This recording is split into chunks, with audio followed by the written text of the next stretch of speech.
apart from maybe little things I will have done in my community and all that, you know, to help people and all that, I will indeed demand that the people of my community should contribute to me to go and serve them. Okay. Because I'm running their errand. Okay, And so if you think that that's too idealistic, don't send me on any errand. But you know that's not going to happen right now. If it doesn't happen, okay. But that's what is supposed to happen. Here we're talking about what obtains versus where ideal. we want to get to.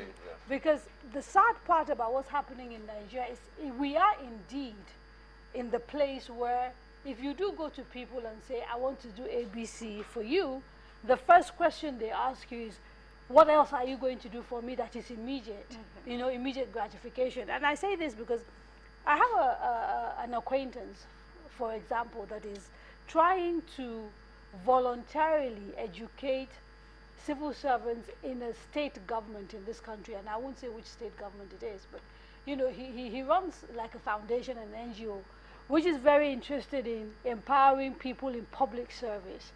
And he entered into an MOU to provide free training, you know, for civil servants on certain things, and then was sent, you know, down to the local government level. And the first meeting he had with the local government chairman were, well, where's the money in this for us? And so it is true what he's saying, that is what obtains at the moment. The challenge for Nigeria and Nigerians is really how to start to move away from that and inculcate that culture that says, actually, if I'm coming to serve you, you should support me, so that when I get there, it's all about you, and you can hold me to account because you are vested in the process that brought me into office. How do we do that? Okay, I think the starting point. That comes from the leadership. The starting point was examples that are set: a responsible leader, an accountable leader, and that trickles down. Okay, and begins to change a systemic problem. Aren't we missing something? And I know that the situation is still not settled yet, but aren't we missing something? Even if it is not settled, we can reference that.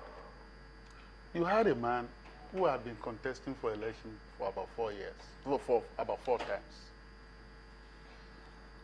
And it always consistently had a chunk of votes. Not because he had too much money that he was using to bribe ordinary people. And at a particular point in time, there was a realization across political divides that that kind of man is a man that ought to be worked with to have an alliance or a merger.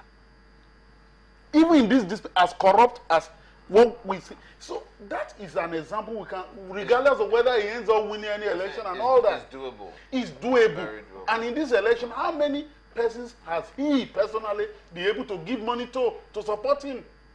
Well, I understand we have a report lined up on Nigerians decrying exclusion after elections. And I want to believe it's a story of, you know, the common man or the electorate supporting someone into political office, and then once he gets there, well, the story ends. Maybe we can see some very interesting perspectives from this very next report. This is the road leading to Mapa community, a settlement which is just a few kilometers away from the capital city. In spite of its closeness to the seat of power, the community lacks basic amenities. This river, for instance, has served as a major source of water supply for young and old in this community. Residents decry the constant promises made by politicians in previous years without any meaningful development. Every time they do come, they promise us one thing or the other, but at the end of the day, they don't live up to expectations. Well, as for me, they're all human, but I know by His grace, one day they will fulfill it.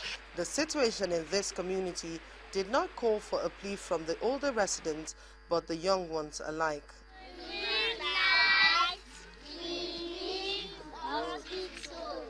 But what are the expectations from the people living in this community who went to various polling units to vote for candidates of their choice? We need light. We don't get light here. And our road no good. see river every day. If you rain season come now, to go cross, you go pape na wahala. We no get road, we no help, and no light, and buffalo day here. You no do us now. Only one day here. The government has forgot about this pape. They look this pape as nothing. Like people are not living here, but people are here. Majority people that are here, like you check the election day before yesterday, they have majority vote here. The population in Papa is even more than any part of FCT.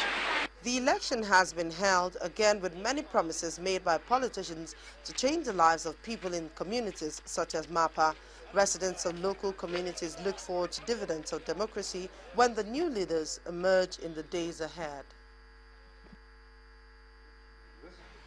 Well, then we were talking about the politicians seeking political office and the electorate, and of course the demands placed on either party, the demands the electorate places on the politician, and of course the demands the politicians would place on the electorate. Well, one is, give me your support. The other says, okay, we will support you.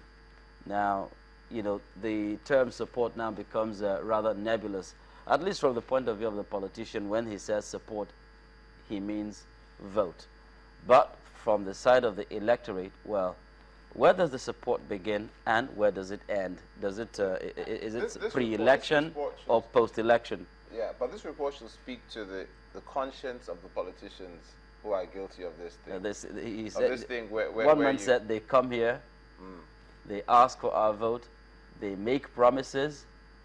If maybe Kadira is insisting that sometimes they even whet the appetite. Oh, definitely. And then, of course, but I think everything fizzles into the thin air. Some other thing that comes out of this election cycle, I think, is that voters or Nigerians will begin to hold politicians accountable. We've talked about some of the states where the governors were not able to deliver their state to their parties at the national level. And so it's getting to a point where politicians have to understand that citizens will vote them out if they don't deliver, in quote. And then also, Nigerians have to come to the point where they realize that there's more to just a bag of Indomie or whatever it is they collect. And to reference the Bible, that you don't sacrifice your birthright for a mess of porridge just because you're hungry at the moment, to forget that tomorrow you're going to be hungry again. So I think it goes both ways. Nigerians have to begin to demand more from their leaders, from politicians, and not just what they get immediately. As a fallout of an economy that has a lot of, where the bridge between the rich and the poor is too great and is too wide, and there's an existential lifestyle, and that is what causes people to keep it that way. Exactly, but there has to be a point where there has to, because if in a society where certain social programs are provided in Nigeria, in fact, Nigerian leaders are lucky because Nigerians are so easy to please. For instance, just provide electricity. Just give them electricity.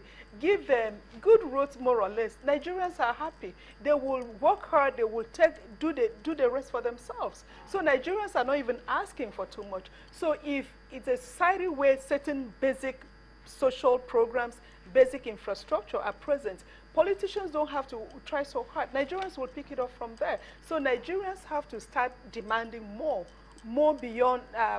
On Saturday, in some places, my community back in Akwa Ibom, people, they were receiving 500 naira and I think 1 kg of rice to vote for the party that won in that state. You know, so Nigerians have to go beyond that and ask for more, ask for roads, ask for basic amenities in the community. And that refusal to be passive, I think, is critical, because politicians are not going to give up things just easily, just like that. What happens now suits them perfectly, because then they don't have to be responsible to anyone. Once they get into government, they can focus on their primary constituency, i.e. themselves and their immediate family, and maybe the person who sort of helped them get into office. And it's just a really easy life from that point of view. You know, we talk sometimes as if politicians are also not Nigerians, if you see what I mean. Yes. They're picked from the rank.